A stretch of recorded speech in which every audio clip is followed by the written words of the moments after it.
भाव भक्तिमय परिवेश मध्य समापन है दीपापाल हरिवंश पुथी कार्यक्रम। वेद पुथी प्रभुंकर नाम शुणा द्वारा मनुष्यर मनरे हिंसा क्रोध अहं भाव दूरीभूत होगा सहित समस्त मनरे आध्यात्मिक भावना जागृत होगा नहीं बहु पूर्वर ग्रामांचल मानकरे हरिवंश पुथी बसवर परंपरा रही आसी। 5 दिन धरी बसुवा यह पुथी द्वारा अंचल निराम पालन करा सहित भागवत पठन भजन नाम संकीर्तन द्वारा भक्ति भावमय परिवेश सृष्टि होता है। परिप्रेक्षी में बालेश्वर सदर ब्लॉक अंतर्गत बुआल पंचायत स्थित दीपापाल सार्वजनीन भागवत टुंगी ठारे 11 रिखरु बसिथिबा हरिवंश पुथी 16 तारिख अर्थात रास पूर्णिमा परदिन समापन हो जाए। 2007 मसीह ग्रामर जयकृष्ण नायक सभापति रामचंद्र जेनाक अद्यम प्रचेष्टार आरंभ होइतिबा उक्त कार्यक्रम अद्यावधि ग्रामर प्रमुख पर्व भाव पालित होई आसुछि। एही अवसर में अंतिम तथा शेष दिवस में 3 गोटी संकीर्तन दल पक्षरु हरिनाम संकीर्तन मेली अनुष्ठित हेबा सहित सुसज्जित राधाकृष्ण ददीहांडी अंचल परिभ्रमण करथिला। ग्रामर वयोज्येष्ठ व्यक्ति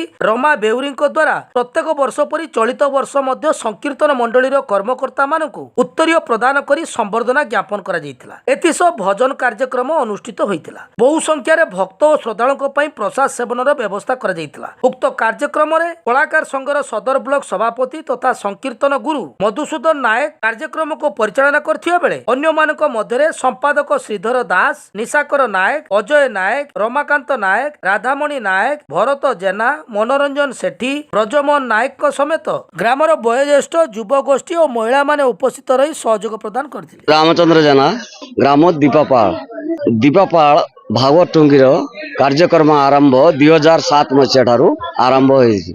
एते आरंभ करिवार व्यक्ति माने हेले रामचंद्र जेना निशाकर नायक